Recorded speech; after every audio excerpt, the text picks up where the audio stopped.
Mais c'est moi qui suis heureux d'être avec vous ce matin, et surtout ici à Montmartre, ce lieu de rêve. Regardez le bateau lavoir ici. C'est merveilleux de penser que la poésie a donné rendez-vous à Picasso, à Pierre Macorlan, à Apollinaire, à Max Jacob. Et tous, ils ont essayé d'apporter quelque chose au monde.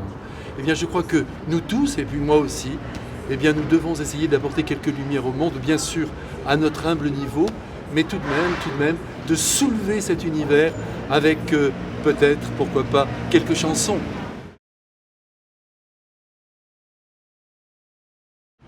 Eh bien, tout simplement parce qu'il n'y a pas que les oiseaux qui ont reçu ce don, il y a aussi les êtres humains que nous sommes, nous les drôles d'oiseaux qui pouvons tout de même apporter beaucoup de joie et puis peut-être quelques idées à notre temps. Puis vous savez, ça va de soi, quand on est heureux, on chante. Heureux d'être vivant, heureux d'aimer, heureux d'être prêtre, et c'est mon cas, et c'est pourquoi je chante, et je suis donc ravi de pouvoir offrir cet album à tous ceux qui voudront bien l'écouter et qui sont sensibles à la mélodie et à la vibration des mots.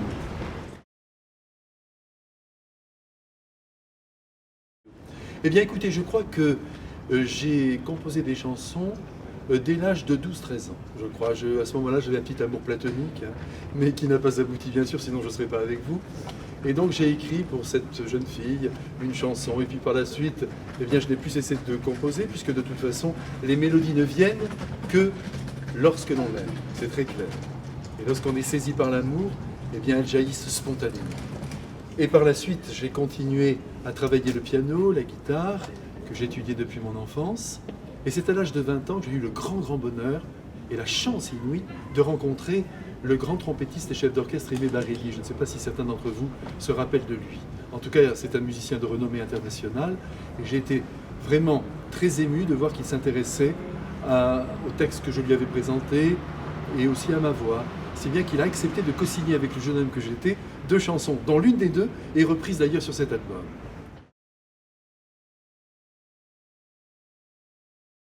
Après ma rencontre avec Aimé Barelli, alors là j'ai rejoint Paris où pendant à peu près 10 ans, j'ai chanté tous les soirs dans les cabarets, dans les pianos-bars. Une expérience tout à fait unique parce que je peux dire que c'est là que j'ai appris mon métier de chanteur. Là j'ai beaucoup composé aussi, enfin des chansons qui aujourd'hui ne pourraient pas être reprises parce que le temps passe et qu'il faut offrir à chaque temps ce qui lui est nécessaire. Les années 80, c'était un autre monde. Aujourd'hui, je crois qu'il y a d'autres mots qui doivent être donnés, d'autres mélodies qui doivent être présentées.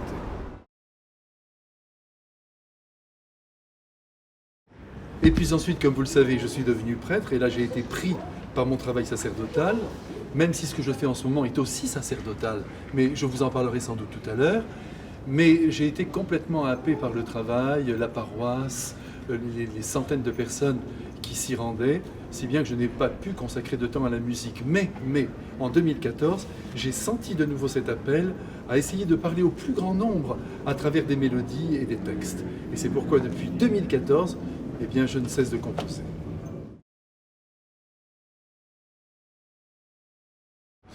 Je crois une chance inestimable pour toute l'humanité. La musique, c'est un langage, un médium capable de descendre très profond dans le cœur humain, là où les paroles d'ailleurs n'atteignent pas. Je ne sais pas si vous avez fait cette expérience, mais quelque chose vous a déplu, une personne vous a blessé, vous avez l'intention de réagir, vous avez bien préparé ce que vous alliez lui dire, et puis juste avant de la rencontrer, vous écoutez une chanson, une musique vient vers vous, frappe votre cœur et au fond l'assouplit. Vous voyez, la musique a cette capacité de nous aider à relativiser aussi ce qui nous occupe. Parce qu'aujourd'hui, malheureusement, comme hier, parce que c'est très présent dans l'âme humaine, on a tendance à penser que tout est grave, alors qu'en fait, il faut tout relativiser. Il ne faut rien absolutiser. Il n'y a qu'une chose qu'il faut absolutiser, c'est l'amour.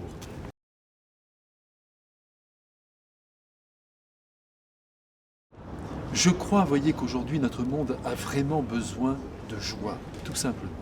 Face à toutes les difficultés que nous rencontrons, les drames aussi, qui sont venus secouer notre pays et bien des pays d'Europe, il faut que le capital de joie augmente chez nous. Charles Trenet, je crois, a en son temps apporté cette joie, il a soulevé la vie avec sa poésie toute simple, le ciel, les étoiles, enfin ça paraît simple, mais en fait c'est un hymne à la vie qu'il est venu apporter au monde. Et vraiment, du fond de mon cœur, tous les jours, je pense à lui, je prie pour lui, et je le remercie pour ce qu'il nous a apporté.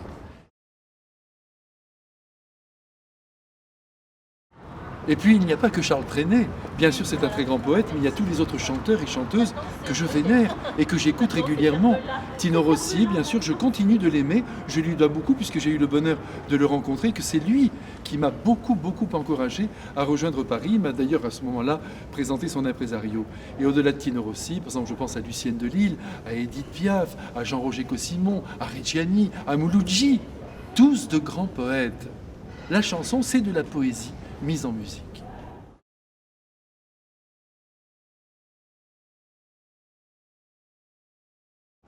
Je sais qu'il n'est pas bon de généraliser, la généralisation n'honore pas l'intelligence, mais tout de même on peut se rendre compte que les chansons dans leur ensemble aujourd'hui ont plutôt une tonalité plaintive. Or, je pense qu'il faut absolument, comme je le disais il y a un instant, que la joie renaissent dans les cœurs, avec des mélodies qui entraînent, et puis des mots pleins d'espérance. Tu m'as quitté, tu ne reviendras plus, et pourquoi pas faire des chansons en disant « Au contraire, tu es avec moi, je t'aime et ça va durer toujours ».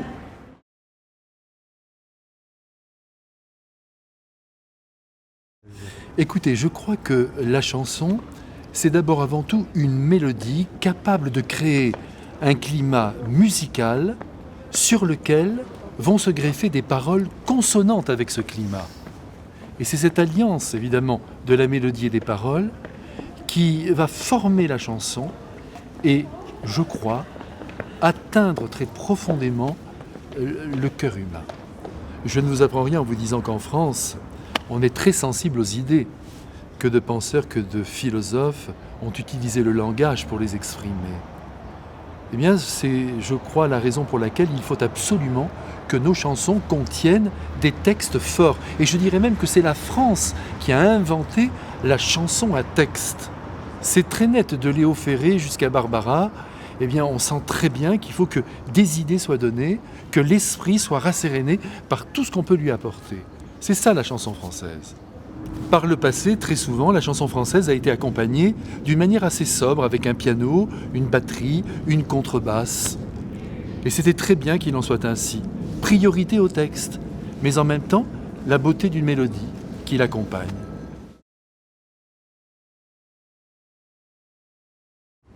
On dit souvent que la vocation de la France est de s'ouvrir à d'autres cultures. C'est non seulement sa vocation, mais c'est aussi son honneur. Mais en même temps, il ne faut pas que nous oublions pour autant notre patrimoine.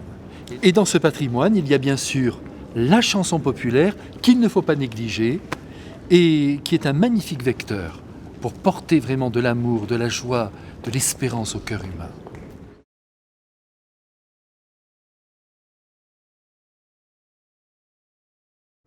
Engagé dans la vie comme tout un chacun.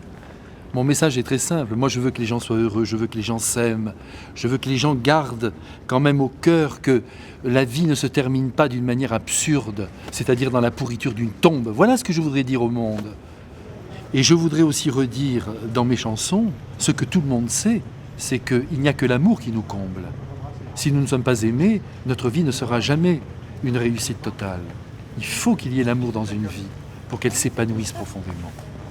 Et puis qu'il y ait de la joie, je le redis, mais vraiment de la joie dans les rues, dans nos cœurs, dans nos maisons, partout. Notre temps n'est pas plus difficile que les temps qui nous ont précédés. Alors, essayons de faire taire nos plaintes et soyons joyeux. C'est ce que je veux dire dans mes chansons.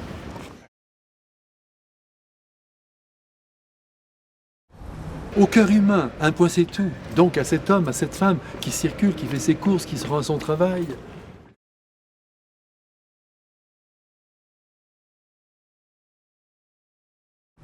Je voudrais aussi qu'on redécouvre un certain style de chanson française. Il n'y a pas de raison que la chanson s'uniformise et que nous n'ayons plus que 2-3 styles de chansons. Il faut que tout puisse exister sur le plan musical.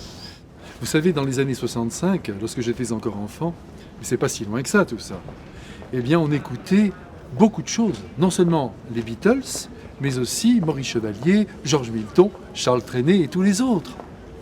Il faut cette diversité aujourd'hui encore.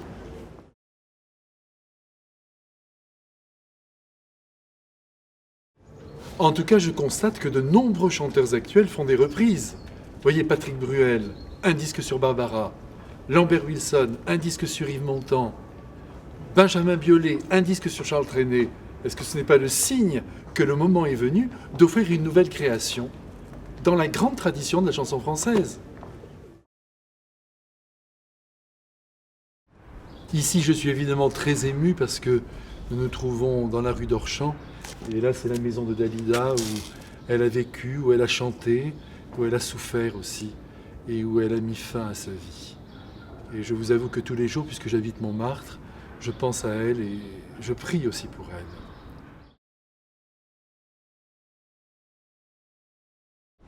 Mais je l'espère de tout cœur. Mais laissez-moi vous dire qu'il n'est pas dans mes habitudes de séparer le monde entre chrétiens et non-chrétiens. Je m'adresse à tout homme. Il est même possible que des êtres qui ont la foi n'apprécient pas du tout ce que je fais. Écoutez, tous les goûts sont dans la nature et les appréciations sont libres. Laissons faire, laissons faire.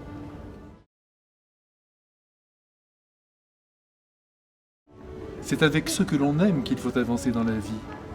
Et surtout avec ceux qui nous aiment. La critique systématique n'a jamais rien construit ici-bas.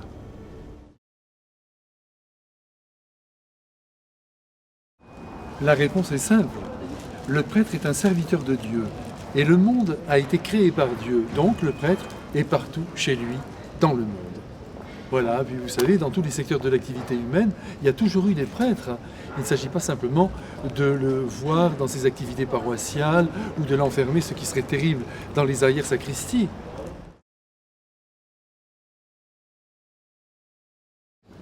Par exemple, sur le plan scientifique, je repense au père Teilhard de Chardin, mais aussi à Grégoire Mendel qui a découvert le fonctionnement des gènes. Et sur le plan artistique aussi, rappelons-nous que Fra Angelico, par exemple, qui éclaire toujours de la beauté de ses fresques toute l'humanité, était un religieux dominicain. Et puis je pourrais citer aussi Vivaldi, qui était prêtre, tenez Vivaldi. Puis je pense aussi au père Carré de l'Académie française, à l'abbé Munier, des hommes qui ont participé à la vie artistique de leur temps, que ce soit dans le domaine littéraire ou dans le domaine musical. Je crois que c'est donc important que le prêtre soit au cœur de l'activité humaine. Il y a eu des prêtres médecins, des prêtres chirurgiens, il faut qu'il y ait des prêtres chanteurs. On a vraiment bien fait de quitter la rue, vous avez vu ce froid qui a failli nous tuer. On est bien là dans cette petite brasserie, vous avez vu comme tout le monde est gentil avec nous, comme la propriétaire de cet établissement nous a bien accueillis, comme le garçon aussi qui nous a servi était formidable.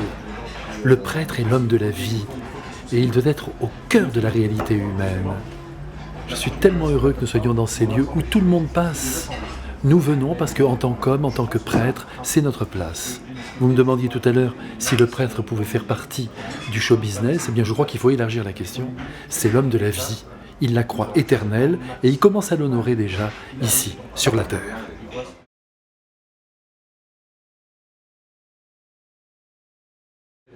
Pourquoi elle ne vous plaît pas ma soutane ?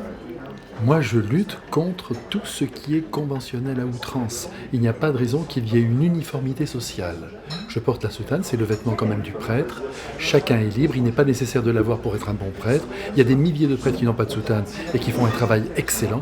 Et moi, je juge que c'est important parce que ce signe appartient au langage symbolique et s'adresse à tout homme, qu'il ait la foi ou qu'il ne l'ait pas. Combien de fois dans la rue, les gens m'arrêtent, me posent des questions, me disent « je suis athée, je suis croyant, je suis agnostique », mais à chaque fois, c'est un dialogue intéressant qui s'établit. Grâce à ce signe qui est vu, il n'est pas toujours nécessaire d'utiliser le langage pour parler de Dieu. On peut le montrer aussi à travers une présence, et je crois que la soutane renvoie à la transcendance.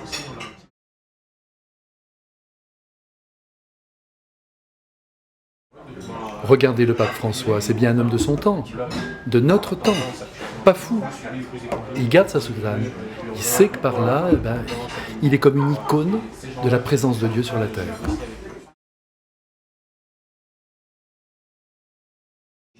La beauté de la vie, et puis cette chance, je crois, que vous avez eu vous aussi, que de sortir du néant et de pouvoir vivre. Le bonheur aussi qu'il y a à aimer, et aussi à croire que notre vie ne se termine pas tragiquement, comme je vous le disais tout à l'heure, et que Dieu est un être très aimant, qui nous comprend, qui nous accompagne, avec beaucoup de discrétion, beaucoup d'amour, en respectant profondément notre liberté. Que voulez-vous que je vous dise ? Je suis un amoureux de la vie. Voilà. Et cette vie, je veux l'honorer avec tout mon élan, tout mon enthousiasme et toute ma joie. Même si, encore une fois, il y a bien des raisons aussi de nous inquiéter. Mais cette inquiétude, nous la dépassons. Surtout si nous croyons que ce ne sont pas les hommes qui tiennent l'histoire du monde, mais Dieu qui dépasse le monde et qui nous attend après la mort.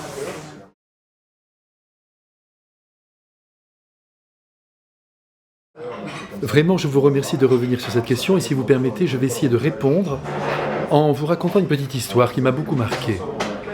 Beethoven, un jour, a rendu visite à une pauvre femme qui venait de perdre son enfant. Et je crois que sur la terre, il n'y a rien de pire que la perte d'un enfant. Et alors, la porte s'est ouverte. Il y a eu ce face-à-face entre cette mère éplorée et le compositeur. Et il a avoué qu'il ne savait plus quoi dire. Les mots ne venaient pas vers lui. En lui, il ne savait pas comment s'exprimer. Quand soudainement, il a vu, au fond du salon, un piano à queue. Il a poussé la maman. Il s'est précipité vers le piano, il a ouvert le clavier et il a joué un mouvement d'une sonate, peut-être la pathétique. Cette femme s'est accoudée au piano, l'a écouté, et lorsque Beethoven s'est relevé, elle souriait, il l'a prise dans ses bras, elle était consolée. Voilà le pouvoir de la musique. Il faut le croire. À condition évidemment que la musique proposée soit digne du chagrin humain et capable de toucher profondément le cœur de l'homme.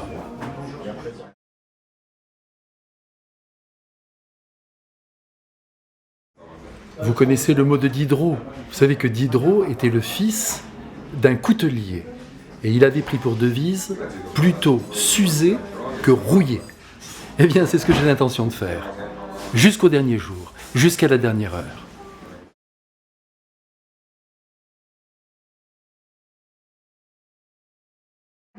En effet, c'est le 23 mars prochain, donc la veille de la sortie de mon disque, que sortira également un livre aux éditions Robert Laffont qui va s'intituler « Le jeune homme parfait, la jeune fille parfaite ». Mais je vous rassure tout de suite, ce n'est pas du tout une perfection vertueuse, mais nous allons les regarder tous les deux évoluer en cours de journée et en cours de nuit. Nous allons les regarder dans leur manière de vivre, dans leur manière d'aimer, dans leur manière de travailler, dans leur manière de s'ouvrir au monde. Et je crois que c'est un petit coup de main que je vais pouvoir donner à la jeunesse.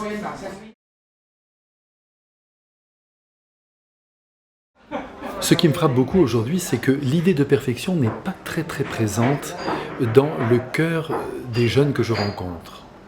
C'est comme ça. Vous savez, par le passé, on a peut-être trop insisté sur un certain nombre de normes qu'il fallait respecter pour atteindre une certaine perfection, mais aujourd'hui, il semblerait que chacun grandisse à sa façon, sans tuteur, sans modèle, sans but parfois. Et donc j'ai voulu quand même, à travers ce livre, montrer que nous devions viser une certaine perfection humaine, c'est-à-dire la beauté de la personnalité, la capacité d'être au monde et de donner le meilleur de soi. Il n'est évidemment pas dans mon intention de dicter à travers ce livre une manière de vivre. Mais vous allez voir, c'est suffisamment universel pour que chacun, quel que soit son milieu social, quel que soit même son âge, que l'on ait 20 ans ou 25 ans ou 28 ans, parce qu'on est toujours jeune tant qu'on le veut, eh bien, se sentira concerné.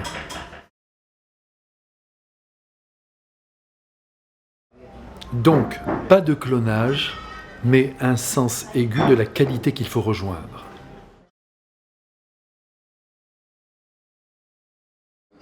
Si j'ai choisi de m'exprimer à travers des aphorismes, c'est tout simplement parce que je crois que l'intelligence reste complètement libre face à ce modèle littéraire. Il y a comme un énoncé qui est donné, mais en même temps l'intelligence réfléchit. Et elle se demande si la vérité, ou du moins une parcelle de vérité, est là, présent dans les mots.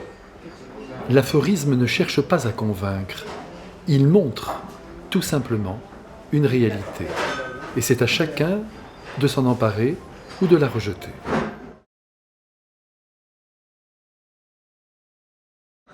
Dans mon livre, oui, ils sont parfaits. Vous allez voir comme ils sont sympathiques. Et en même temps, ils ne sont pas exempts de faiblesse. Parce que tout homme est faible. Mais en même temps, ils ont le goût de la perfection. C'est-à-dire le désir de rejoindre une vie de qualité, de développer ce qu'ils sont, de donner le meilleur d'eux-mêmes. Et j'espère que la jeunesse, si elle a la gentillesse de lire ces quelques aphorismes, aura envie justement de se dépasser. Tout est là dans la vie. On me demande souvent si je crois en l'homme. Je dis oui, à condition qu'il se dépasse. Ah ça, je ne vais pas vous le dire. Il faut absolument lire le livre. Et je compte sur vous. Ce que je peux vous dire simplement, c'est que le jeune homme parfait, comme la jeune fille parfaite, ont un désir en commun, c'est de vivre à fond leur propre vie, de n'en rien perdre et de développer tout ce qu'ils sont. Et puis, là aussi c'est une petite confidence que je vous fais, avant votre lecture, c'est qu'ils placent l'amour au-dessus de toutes les autres réalités de la vie. Et par conséquent, ils veulent réussir sur ce plan-là, car ils savent que si la vie affective est bien honorée, ils seront comblés, quoi qu'il arrive.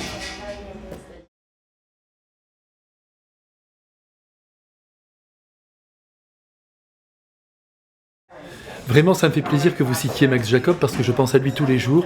Lorsque je monte la rue Ravignan, je sais qu'il habitait là au 19, dans une soupente.